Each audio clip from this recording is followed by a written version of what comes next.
1976 was the year that we were asked by Brother Tenney to come to the States to spend 1 year on deputation because through my regional travel I had accumulated a $40,000 deficit in my account. So Brother Tenney felt that the only way to recover this was to spend 1 year on deputation. My missionary account had been set up for me as a missionary in India, and it was not designed for regional work. So all of this travel in the region was expensive and put my account in a very great deficit. So it was decided that we come to the U.S. and spend a year there, and I would try to do something about my financial situation. Well, on the way to the United States, we went from the Philippines to Hong Kong, and we always enjoyed going to Hong Kong. Hong Kong had become a real favorite city, and of course, traveling in the region, I would often travel in and out through Hong Kong. And I always enjoyed Hong Kong very, very much. And so, with the family, it was even more enjoyable having Audrine and Stan and Loretta. We spent a few interesting days in Hong Kong and enjoyed some of the ice cream and good things to eat. And then we made our way on towards Portland, Oregon, where we were looking forward to being with my father and mother and Fern. We arrived after a long journey from Hong Kong in Portland, and we arrived quite late in the evening. We were all worn out, and there were many people there at the airport in Portland to meet us. They gave us a real wonderful welcome, and so we finally came to my father and mother's house, and they had a nice bedroom arrangement for us, and it was just so thrilling to be with them again.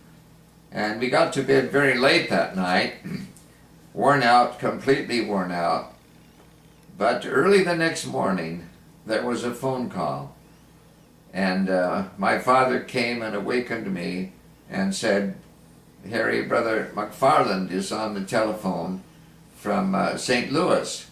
Well, Brother McFarland, Robert McFarland, was our general secretary, and I couldn't imagine why he was calling me.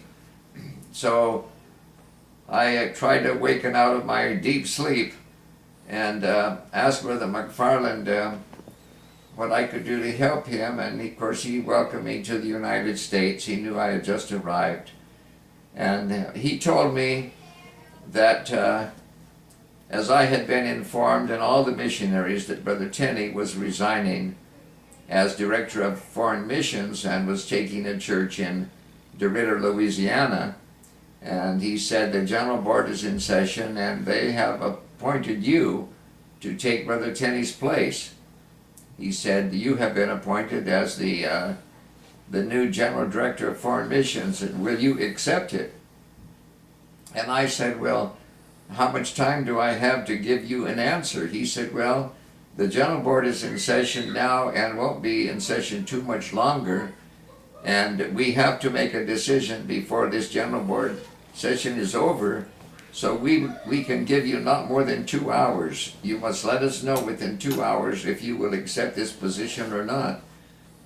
And I said, "Well, Brother McFarland, let me have a little time to talk to my family and pray about it, and then I'll be back in touch with you." Well, I had made them the statement numerous times that I would never want to live in St. Louis, and I would never want to work at World Evangelism Center. My heart was in the mission field, and that's where I wanted to be. And now here was this challenge, and I just hardly knew what to say. And so I went to Audrine, who was still in bed, and I asked her how she felt about it. And she told me that she loved missionary work and our life as missionaries. But she said, "We need to do what you feel is best." And she said, if you feel this is what God wants you to do, I'll stand with you. But I want you to be in God's will, and that's the way I felt too.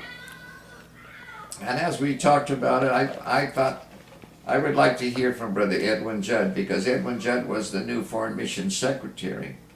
So I called Brother Judd, and I asked Brother Judd, I said, Brother Judd, I've been informed by Brother McFarland that the General Board would like for me to serve as the Director of Foreign Missions. And I said, it's important for me, Brother Judd, to know how you feel.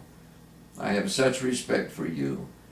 And Brother Judd said, well, he said, Brother Scism, if you feel this is God's will, I will be happy. I would be very, very happy to work with you in the foreign missions work. Brother Judd assured me that he felt very good about it. Well, that made a big difference to me, because Brother Judd had been my dean in Bible school, and he had been a wonderful friend for a long time. And if I were going to be working closely with him, I wanted to know that he felt good about it. After all, he was my senior also, and I didn't want any bad feelings in this respect. But Brother Judd seemed to feel real good about my coming. So Audrine and I finally decided, if this is the way the General Board feel, they're men of God, and if they feel this is God's will, we will accept it. So we did. We informed Brother McFarland that if they felt that was the will of God, we would accept it. And then we went to Stan and Loretta and told them. When they awakened, we told them about it and asked them how they felt. And they, of course, were shocked, but the first thing they wanted to know was, does this mean that we can never go back to India? I said, oh no. I think it will definitely be possible for you to go back to India, because they loved India, and they had so many friends there, and they wanted to return. Well, it was a big adjustment, and of course, following this, there was the arranging of things to be shipped from the Philippines, which meant we had to go back to Manila and arrange to have things packed and shipped to the United States. And then there was the school adjustment, finding a house in St. Louis. Brother David Wheeler was leaving St. Louis, so it worked out that we could buy his house, and he helped us with that. We did not have much of a credit rating, but Brother Wheeler was very knowledgeable concerning banking and many other areas of business, and he helped us a lot in buying his house. We got adjusted that way. And in time we settled into our new responsibility, but I thought at that time that it would probably be for 2 or 3 years, just until they could find someone else. Because I never felt I was qualified to be a director of foreign missions. And I had no interest in that, in fact. I just didn't want to miss the will of God. And so eventually that led us into a whole new area of ministry, which lasted for many years.